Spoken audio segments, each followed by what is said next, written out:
I used to lie in bed at night wondering how someone who claimed to love me could make me feel so worthless and so disposable. But then I realized the deeper wound wasn't that he betrayed me. It's that somewhere along the way, I stopped belonging to myself. And today, I want to talk about how to get yourself back. This episode is about something deeper than healing your relationship with your partner. It's about healing the relationship with yourself because betrayal recovery is a sacred homecoming. And that home is back to you. And it is so easy to get lost. It is so easy to think this is about fixing them and understanding them and forgiving them, when really betrayal recovery is all about you. This is why so many people get stuck and they can't heal. And they're like, but I've been in therapy for 9 months and it doesn't feel better. It's because they haven't healed the relationship with themselves and they haven't come back home to who they are. This episode really has the potential to shift things for you. So before we listen, I'd like you to pause just for a moment and to set an intention for you. I would like you to set the intention to come back home to who you are, to find your sense of sacred self-belonging. Because setting that intention and realizing that, yes, this is the destination point. The destination point is me. The destination point is inside of me. That's how you will get there. So take a few breaths, roll your shoulders, move your head, whatever you need to do, and realize that, yeah, over the next 50 minutes or so, something sacred, something pivotal is going to happen for you. All right, let's begin by talking about the fallout of betrayal. Oh my gosh, the fallout of betrayal, of infidelity is so huge because it shatters everything. And it's so easy to focus on it broke my heart. It broke our relationship. It broke us. But what I want to move into today is the realization that it broke so much more than just the relationship. It broke you on a visceral level. It broke your ability to trust other people, yes, but it broke your ability to trust yourself. It ruptured your identity, who you are, what you believe and think about yourself. It broke your ability to regulate your nervous system. Like, nobody finds this out and then just goes, ooh, breathe in, breathe out, move on. Oh, no, no, no, no. It changes your ability to self-regulate.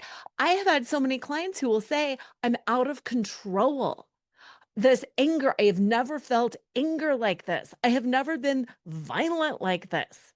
I can't even stop in front of my kids. I can't pull it together at work. I feel like I'm going crazy. And it's like, yes, because the betrayal broke your ability to regulate your own nervous system. And the other thing that the betrayal broke was confidence in your own perception. And I think that is a really big one that does not get talked about enough.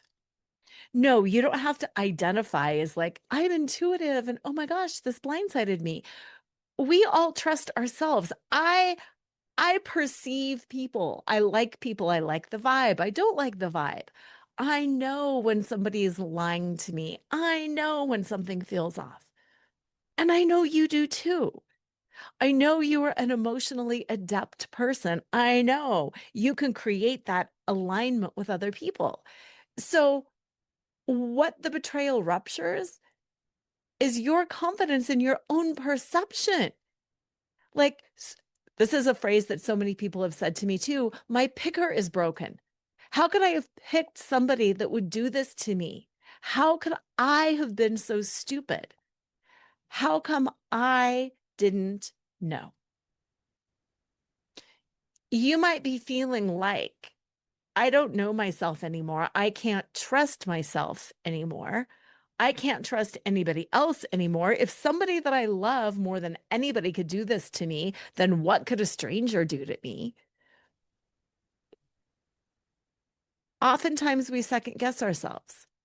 After going through an experience like this, our confidence is shattered, and suddenly we're like, I don't even know what to do. I don't know what I want to eat. I don't know which job to take. I don't know which apartment to rent. I don't know which lawyer to use. I don't even know how to sign up for a betrayal recovery program because I am so afraid that I'm going to make the wrong choice. I offer, I'm sure you know this if you've been listening to my podcast for a while, but I offer $97 introductory phone sessions and Zoom sessions. So it's for people who are exploring working with a coach. They've never done it, they feel a lot of shame. One of the things that people say when we first get on Zoom together is, I almost didn't show up. I was so afraid to show up. I was afraid I would be judged. I was afraid you would be different than you are in your podcast. I was afraid to speak this out loud because speaking it out loud makes it real. I was second guessing my ability to show up. I booked the appointment late one night when I thought it was going to be a good idea. And then suddenly, I don't even know if it's a good idea anymore. And what I always say is, that's totally normal. It is totally normal for you to start second guessing everything. And the other thing that happens when we go through betrayal is this personal shame, this total personal shame. Well, first of all, that we didn't see it, but also that it happened to me. I get ashamed that I was victimized. Like, if you really start thinking about that, are you kidding? But yeah, we get ashamed that it happened to us because there's so many misperceptions out there. It happened to me because I wasn't a good wife. It happened to me because I wasn't good in bed. It happened to me because I wasn't thin and hot and pretty and so fun to be around. We internalize and we victim blame ourselves. And also, take a breath here. This is a big truth bomb. We also carry our partner's shame. We internalize and carry our partner's shame. And if you're thinking, what do you mean by that, Lora? I know I didn't choose to cheat. I know my partner did. And I know he is going to feel shame and guilt and regret and remorse and all of those horrible feelings around it. And I know when he starts going to therapy and doing the work, a lot of stuff is going to come out. He's going to be seen as the problem, the hurt one, the one who can't communicate, the one who has no emotional awareness. He is going to be seen as the one who is inept. And he can't handle that. So I feel his shame. I feel his embarrassment. My husband came from a background of poverty and trauma. That was shameful to him. No, he didn't cause it, but he lived in poverty and he experienced a lot of trauma and he's got all the scars from it. And it fills him with shame because he wants to be seen as Sean, the competent, capable adult. He wants to be seen as somebody who would not damage other people, would not traumatize other people.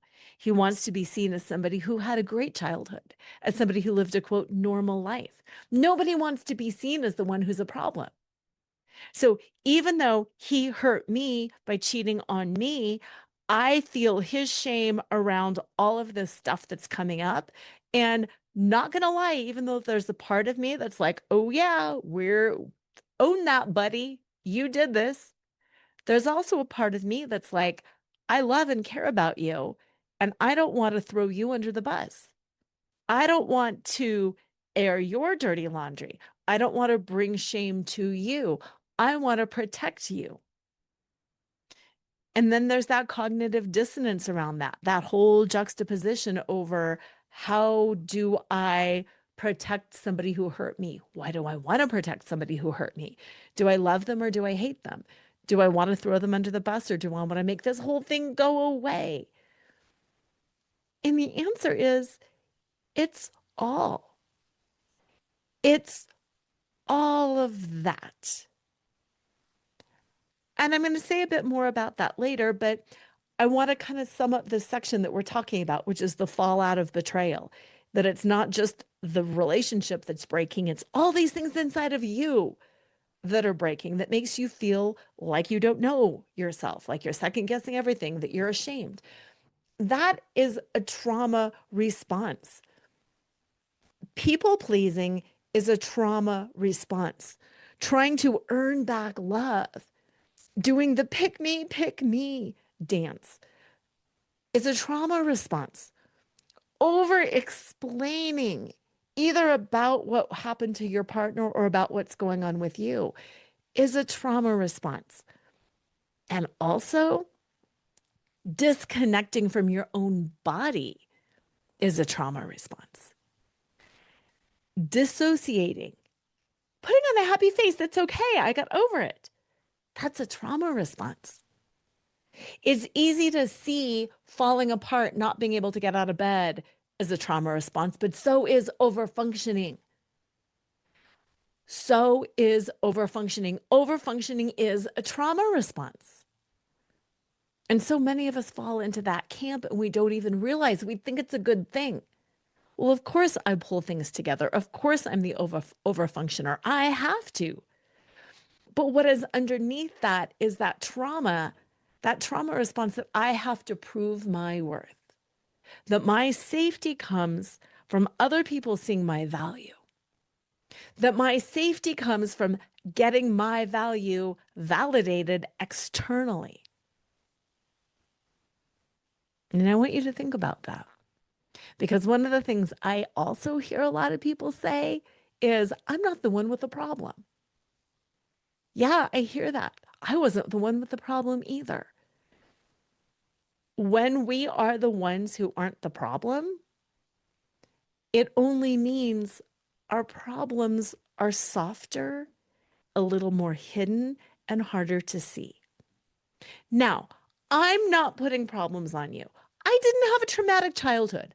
I didn't have big T trauma ever as a kid. I was really functional and happy and healthy. I had bruises. I had little dents. I had little things happen. And I had adaptive responses to those. They are on the healthier, more functional side, but I still had adaptive responses. Overfunctioning was my adaptive trauma response. Being the smart one, the altogether one, the superstar, that was my trauma response. Is that maladaptive? No, it's very functional, but it's still a trauma response. Fighting to prove my worth was my trauma response. And that's what I'm wanting to really unpack today is this sense of safe, sacred self-belonging. Sacred self-belonging is a holy reunion of you with yourself, of you with your soul, your essence, with the core frequency of who you are. It's a full embodied knowing that you are your own home and that no matter what happens, you will never abandon yourself again. Breathe. You might even want to put one hand on your belly or one hand on your heart. And I want you to feel that. This is where your change really begins.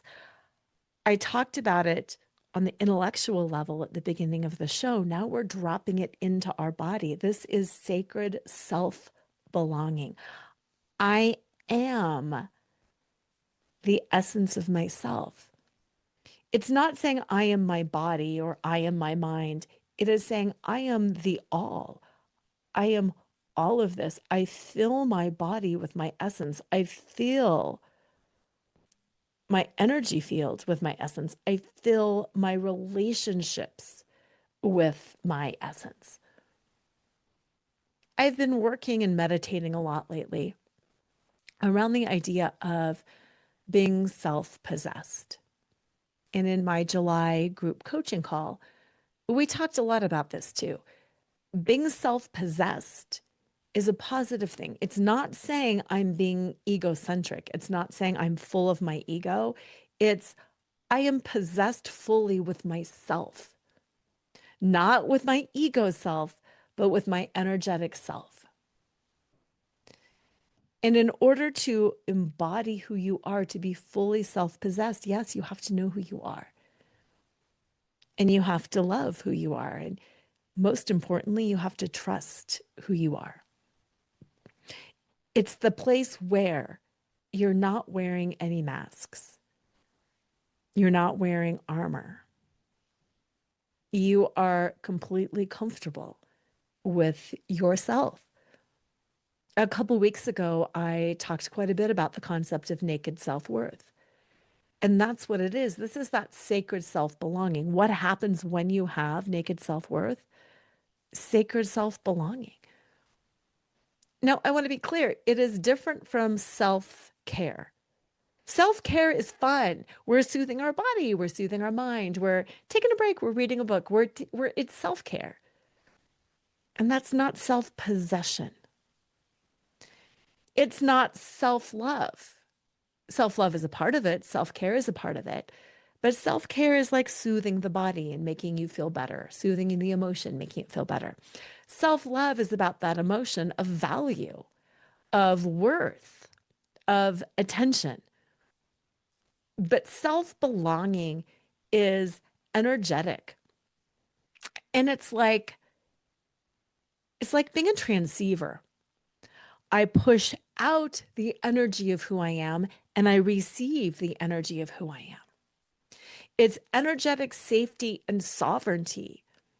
And it's feeling so comfortable standing up and being and emitting and transceiving exactly who you are. This past week, I went to an amazing week-long retreat with Lee Harris. It was his annual Soul Magic event. And it was incredible. And one of the things that I realized spending a week, in deep states of meditation were I am joy. One of the things I realized is I am joy. I am pure positive light and love and laughter and joy. That is the signature of who I am. And sometimes I don't see that as a value or as an attribute because it's just who I am. And in my monthly group coaching call, one of the women was like, I am a nurturer. And one of the women was like, I am a lover. I love people. I want to grab people and just hug them and love up and down on them.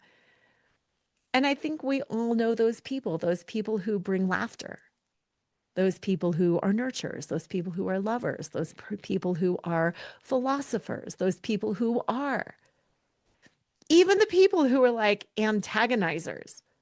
That's who they are. They're disruptors. They're antagonizers. And often they're disrupting something to create something else. It's for the common good. But we know those people. If you've ever had kids, your baby, they've got an energy signature. By the end of like 3 months, you're like, this child is. This is my peaceful baby. This is my, energetically powerful baby. This is my whatever it is, like we know what that energy signature is. We know it in our animals. One of my cats is pure heart, and my other cat is pure wisdom. And my dog, he is pure laughter. He is pure goofball energy. Those are their energy signatures. So being self-possessed is knowing your energy signature and allowing you to be that.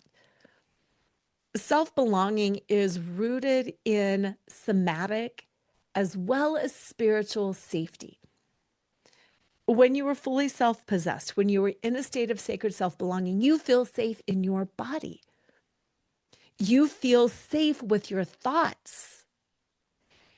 You feel safe in your body and you feel safe with your thoughts. I want you to think about that. Do you feel safe in your body right now? Like, where is that hypervigilance? Are you feeling safe? And now, what about your thoughts? Do you trust your thoughts? Are you feeling safe in those thoughts? And this is not a judgment thing. If you're like, no, right now I feel completely crazed. I do feel hypervigilant and I feel totally crazed and I don't know myself anymore. That's okay. You've got the awareness that that's where you're at right now, and that's huge. And as you learn to identify and be with whatever it is you feel, that's where that self-trust comes back in. Because I can say, I'm dysregulated right now. I've spoken truth to myself. That's another childhood wound that a lot of us that don't have trauma around. When I was a kid, I would sense things or I would feel things, and then I would be told, no, that's not it. Sometimes it was as simple as I was cold all the time as a kid. It was the 70s, it was the energy crisis. We lived in Colorado, blah, blah, blah, blah, blah. And I'd be like, I'm so cold. And my dad's response was, it's not cold in here. That's invalidating my reality. I am cold. I don't care if it's 80 degrees in here. If I am cold, my reality is I am cold. And that kind of invalidation gets us to not trust ourselves. It gets us to not feel safe with our own thoughts because we think I'm cold or I'm emotional or I'm sad. That was another one. Sometimes I'd be like, I'm so sad. My dad would be, no, you're not. But I am. And that creates that wound of having to prove yourself. But I am because watch, and then this happened, and then we over explain. It doesn't matter why you're hot or sad or cold or annoyed. Having the ability to have that validated by somebody creates self-trust. And when our parents, even when it's done lovingly, no, you're not sad. No, you're not. You're going to be fine. It creates that sense of disconnection where we can't trust our own thoughts and we can't trust our own feeling. I don't feel safe in this relationship. I don't feel safe with this person, but I can't trust it. They're telling me I'm safe, so I must be safe. My boss is telling me I've got a long, flourishing career to look forward to, but I feel like I can look around and think this company's going under. Learning how to trust yourself again by validating your reality for yourself is huge. And that's when I talk about somatic safety. It's not necessarily putting yourself into a spot where nobody can hurt you, because we can't really do that. But it's being able to be self-aware enough that we can identify what we're thinking, what we're feeling, what we're sensing. And even if everybody around us says, nope, that's not true, we can still be okay with our truth and be like, okay, I'm still upset. I still sense that something's wrong. We can be reassured, sure, but we don't have to buy it, if that makes sense. I am going to walk you through now 3 practices that's going to help you start rebuilding that sense of trust, that's going to help you be okay with not being okay. First practice is the mirror of truth. The second practice is somatic anchoring. And the third practice is rescripting the inner voice. And you'll notice since we're body, since we're mind, since we're spirit, each of these practices kind of uniquely taps into a different aspect of who we are so we can come back home to ourselves. Because sacred self belonging is I know my mind and I trust my mind. I know my heart and my emotions and my feelings, and I trust my heart, my emotions, and my feelings. And also, I am safe in this body.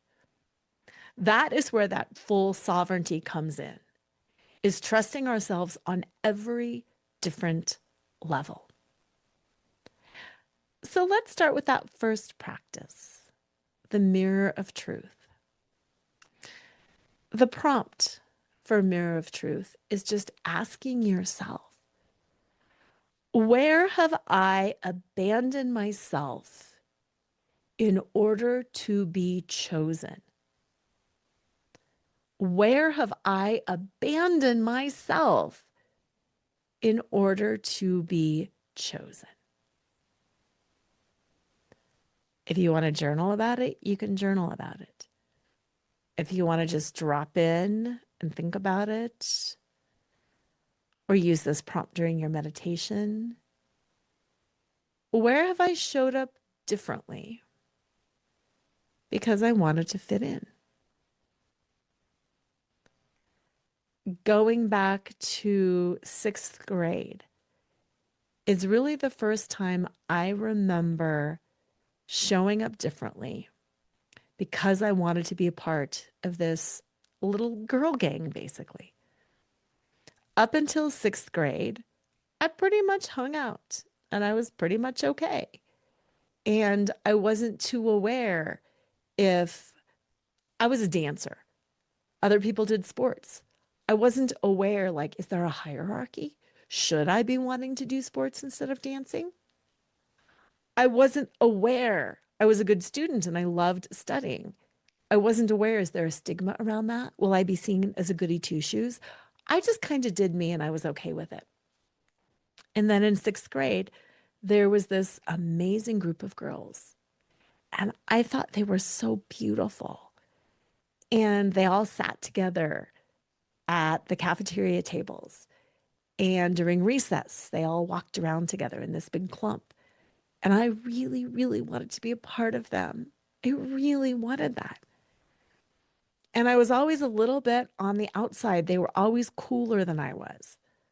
I felt way, way less mature than they were. A lot of them had older siblings and were starting into makeup and talking about boys, and I wasn't there. And they kind of liked the whole gossipy thing and the whole powery thing. And one of them created this rule that every day somebody was going to get left out. So all the girls had to do things to please this leader, or they would be left out and that they would be told that they couldn't sit at our lunchroom table. Well, good heavens, I never wanted to be that person. So yeah, I did all the things that I could to please this one little girl. I would say things, I would do things. I mean, we're not talking major things. We were sixth graders, but still, I was abandoning myself because I wanted to fit in.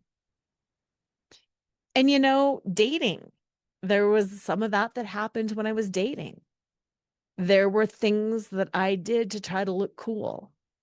There were things that I did to try to fit in. There were times where I abandoned who I was in order to be chosen. And oh my God, this comes up so much in infidelity.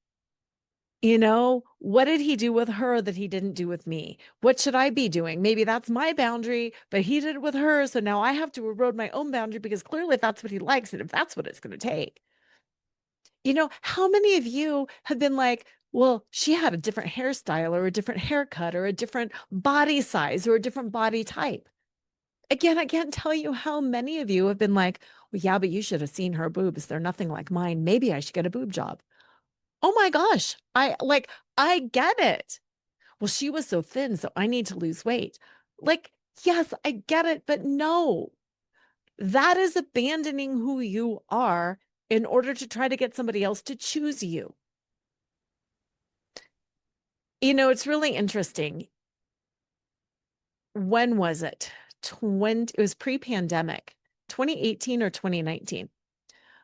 I went to a conference in India And it was a women's conference. It was amazing. It was the Women Economic Forum, and I spoke and met some amazing people and just had a great time. And there was mostly women, but yes, men can come too. And I spoke. And after I spoke, some of the women came up and thanked me. And, we had a great conversation. This was not infidelity related, it was, business related. And then a man came up, and I noticed myself changing when the man came up. And he was an investor and he worked with people. And I was consciously aware, truly for the first time, of this overwhelming need to prove myself to him and to please. And it was fascinating. It was one of those moments where you're witnessing yourself. The women are showing up and oh, thank you, wonderful. Yes, can we connect? Wonderful, great. And a man comes up and he was putting himself in this hierarchical position. Hello, I'm here recruiting people and I'm investing in blah, blah, blah, blah, blah. And I immediately went into, let me tell you how awesome I am. Let me prove that I'm the one that you should select. And I was aware enough that I was able to stop myself fairly quickly. But my question for you is, how often have you done that? And are you doing that in your marriage now? Compromise is one thing. It's healthy to compromise. Yes, I'll do this, you'll do that. Together we'll do this.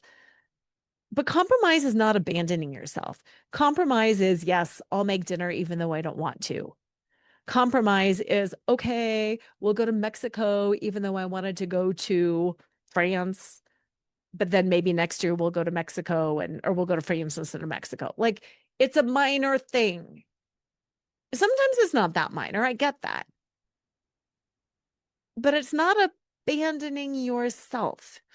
It's not putting other people's judgment and perception of you ahead of your own reality. Feel that one, please. Feel that. I define myself. I know myself to be loving, joyful, nurturing, kind, whatever. If you judge me as not nurturing, not loving, not joyful, not kind, it does not change my essence. I still remain that unless I choose to believe your judgment ahead of my own. If you look up at the sky and you see that it's blue and you know it's blue, and everybody around you says, no, it's purple, are you really going to abandon your knowingness that the sky is blue? And then most importantly, is the sky going to change colors because the majority of people are calling it purple? Think about that. Is the sky going to change colors because the majority of people are calling it purple? No, the sky is blue. The sky is blue. It doesn't matter if everybody on earth demanded that the sky becomes purple. It's not going to, because it's not. That's what this mirror of truth exercise is about. What is being mirrored to you might not be true. What you are mirroring to yourself is true. Ask yourself, where have I abandoned myself in order to be chosen? And then at some point, look in a mirror, bathroom mirror, bedroom mirror. Look at yourself and say out loud what you see. I see joy reflected in my eyes. I see love reflected in my eyes. Say all the things that you see. I see beauty. I see grace. I see vulnerability. I see weakness. And I belong to me. I belong to myself. I am not leaving myself again. Look at yourself in the mirror. I am not leaving you again. I belong to you and I promise to reflect only the truth of who you are. I belong to you, and I promise to only reflect the truth of who you are, exclusive of anybody else's beliefs or judgments. Ah, breathe that in. Feel the energy around that. The second tool that really anchors in self-belonging is just that. It's somatic anchoring. I'm a somatic attachment therapist, which means I use the body to help anchor in healing around your attachment style. So, this somatic anchoring, what I want you to do is scan your body. That might mean making some gentle moves, some shoulder circles, some breathing, sitting up tall.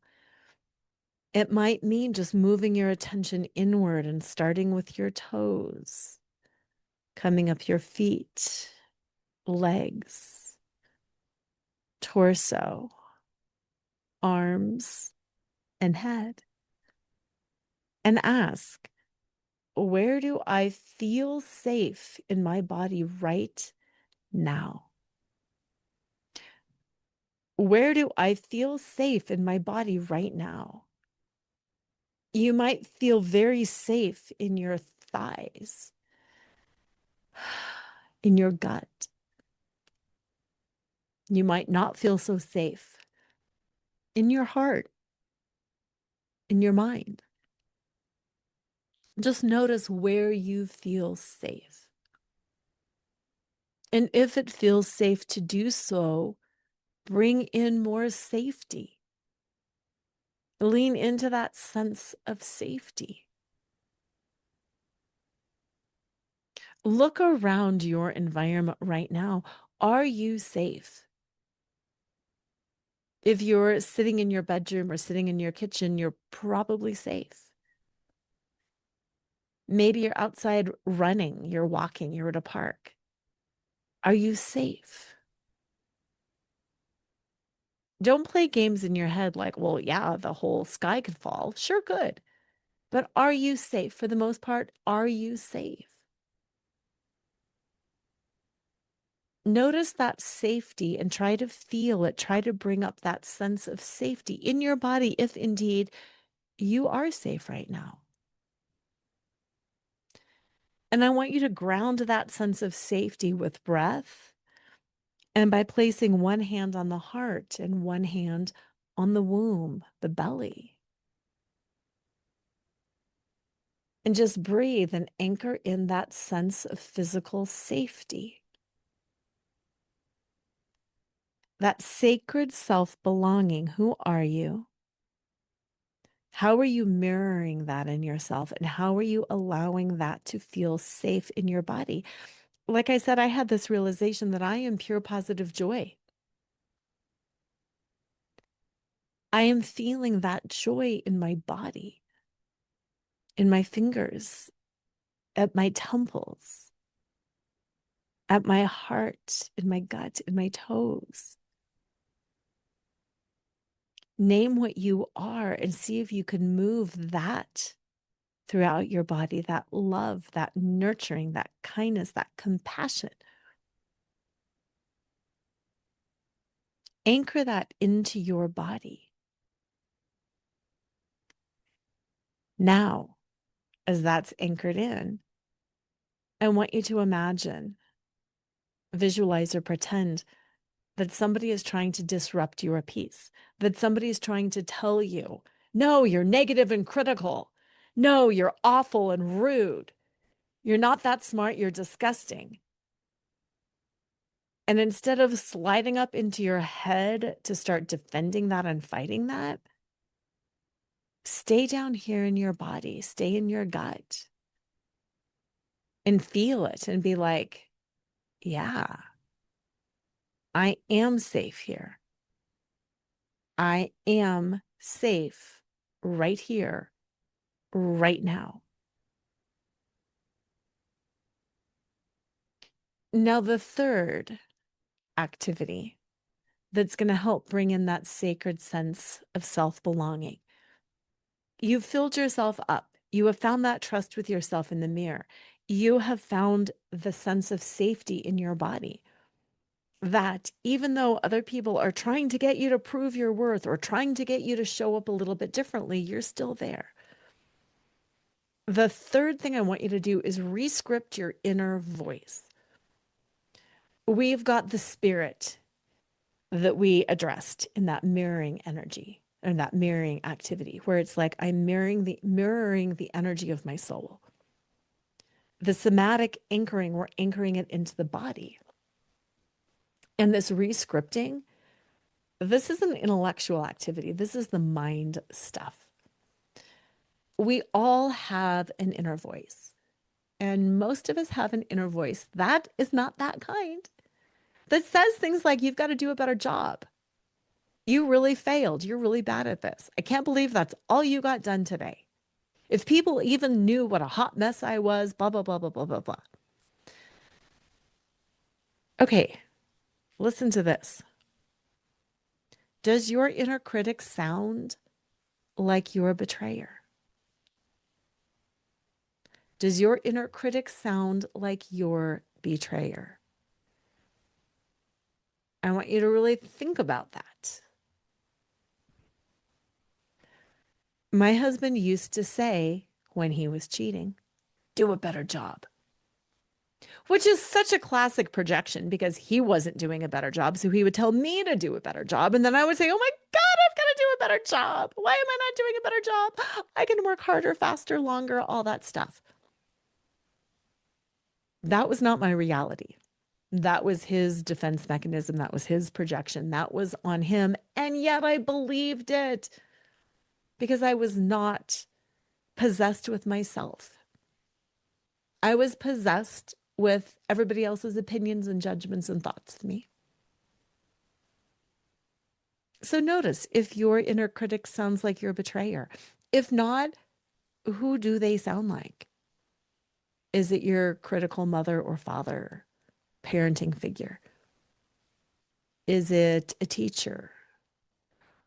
Where did your inner critic learn to talk like that? You know all the little games because so many of us have heard this a million times before, but would you say the things that you say to yourself to somebody else?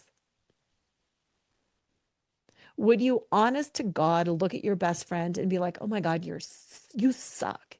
You look awful. This is ridiculous. You can't pull anything together. I don't even know why you're here. No, you would never do that, but we do it to ourselves all the time.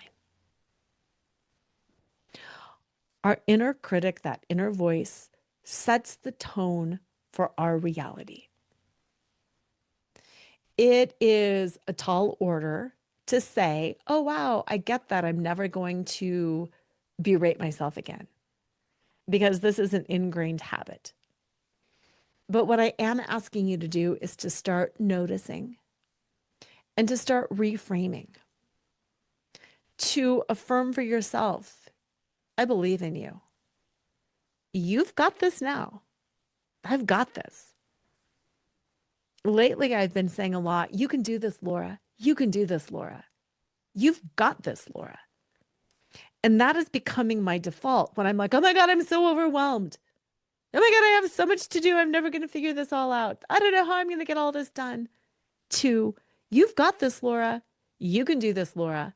Lora, it's going to work out. You've got this. And at first it feels silly, but then it becomes habit. And then it starts becoming that self-fulfilling prophecy. I do have this. I can handle this. I might not want to handle it, but I can handle it. So that's that third exercise that I really want you to do is by rescripting that inner voice consciously. That does not sound like your caregiver or your betrayer, but it sounds like your best friend. That it sounds like your spirit, your soul.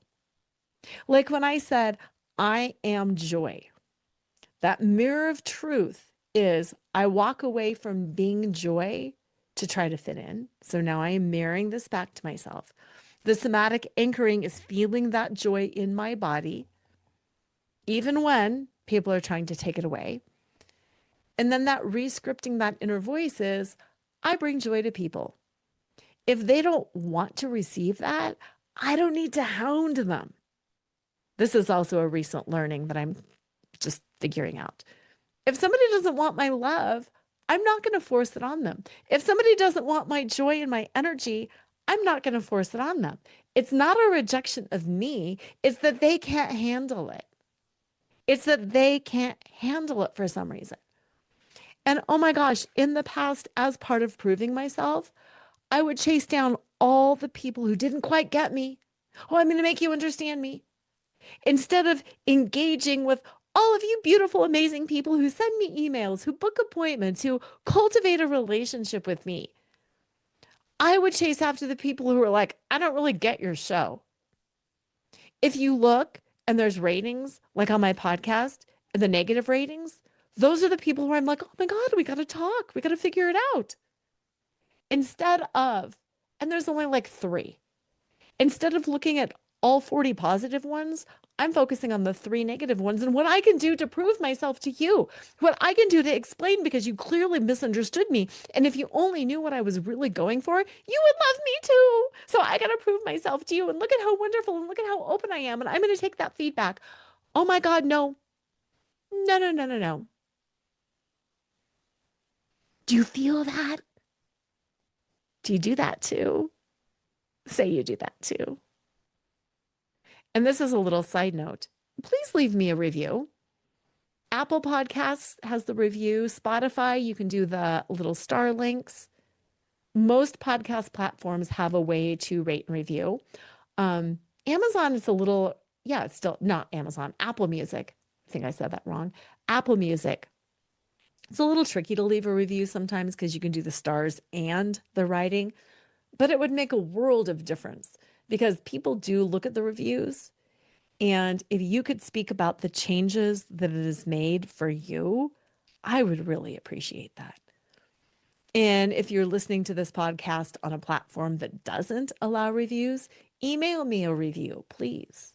Lora@loracheadle.com. Just email me a review because it really helps other people know who to trust. Because as you know, when you're in a position like this where trust has been broken and you think your own picker is broken and you think you can't trust yourself anymore, it's really invaluable to read reviews before. So please leave a review or send me a review. I would really, really appreciate that. I want to wrap up by really talking about and highlighting that turning point where we go from proving our worth to being self-possessed, to be in that sacred sense of belonging. You know, I had mentioned when I was at the conference speaking in India, and when that man came in and I started proving my worth, I knew that was a thing. But I think another turning point for me really did happen in my relationship where, yeah, early on, it was pick me, pick me, pick me. I can do the work. I can help. I can hold your hand. I can love you unconditionally. I can heal you through my love. That's it. That's it. I'm going to work really, really hard and I'm going to heal you by walking by your side. And I'm going to show you what unconditional love is all about. And then you're going to pick me. There was a point where I really did release. Yes, I told Sean, I want you to fight for us. I told Sean, I do love you. I told Sean all these things, but there was a place energetically where I was like, and whatever will be, will be. I will show up and I will do the things, but mostly I'm doing them for me. Because I would notice when I would get too invested in his healing, that it would create so much dysfunction. Tell me what happened at therapy. Tell me what you're working on. Let's discuss this book. Sharing is one thing, but being his case manager, that's a total other thing. And I really had a turning point where it was like, dude, you do you, and I'm going to do me. And I'm going to focus on getting my own different forms of coaching and therapy. And I'm going to sign up for my own programs. And I'm going to take myself out to dinner and out on a walk, and I'm going to do my own journaling. And if you want to join me, lovely. And if you don't, lovely. I also wanted to share a story that I recently shared with one of my clients. I've been working with her all the way from early on discovery. And now they reconciled, and then a whole bunch of other stuff happened. And now she's through divorce. And I was just saying to her the other day, when I met you, you were not you. You were not filled up with you. You were focused on him. And you were telling me all these stories of here's what he's doing, and it's so cute. And he left our rings over here. And then he asked me, and then he put the ring back on my finger, and I said this. And it was all like this cute story about how great he was. And at that time, he was trying. Listen, at that time, he was trying. Did you hear that? At that time, he was trying. And then he hit a point where the work was too much and he couldn't. And she leaned in, and she's going to reach out, and she's going to. And then all of a sudden, she had this turning point too, where it was like, whoa, he's not capable. And she backed off, and she let him be him, and he imploded. And was it sad? Yes, of course it was sad. Was she disappointed? Yes. She really thought he could make this work. She could make this work. And suddenly she started doing herself. She took a couple of amazing solo trips. She has found a fun group of girlfriends. She's doing some other sporting activities. She's doing things she's never done before. She is creating some great things with her children. She is so fully self-possessed. She is who she is. And she's allowing herself to be pissed and to be mad and to be fun and to be free and to be adventurous. And it's been so neat watching her unfoldment because, like many of us, she was married young. When your full identity hasn't been established, when you haven't had a chance to live your whole life as yourself and to be in a situation where you suddenly get to rediscover your own identity is beautiful. And I hate to say it, but it's worth the cost of betrayal. It's worth the price of admission. And that's what I want for you. I want this to be worth it. You were never truly broken. You were disconnected. Sure, maybe you were disconnected from your partner, but most importantly, you were disconnected from yourself. Coming back home to who you are, sacred self-belonging is the antidote to betrayal. It is that unshakable foundation that betrayal tried to destroy. But it's also the gift that betrayal revealed. The need to find yourself, the need to fully be possessed by yourself, and to come back home to you so you could reflect your beauty, your grace, your joy. Close your eyes, touch your heart, touch your belly if you can, and just breathe. I belong to me. I will never abandon myself again. If this episode moved you and you'd like to go deeper, please reach out. Introductory sessions are only $97. You can learn more when you go to betrayalrecoveryguide.com. You can download your free Betrayal Recovery Guide. And then there's the link to schedule your $97 introductory session. We can explore where you're at, what it would look like to come back home to yourself. This is the first step. This is your first step in reclaiming identity, sovereignty, and self-trust. Remember to like, subscribe, rate, review, and share this episode with somebody who might need it too. Because betrayal ends where sacred self-belonging begins. Betrayal ends where sacred self-belonging begins. Have an amazing week. And as usual, always remember to flaunt exactly who you are, because who you are is always more than enough.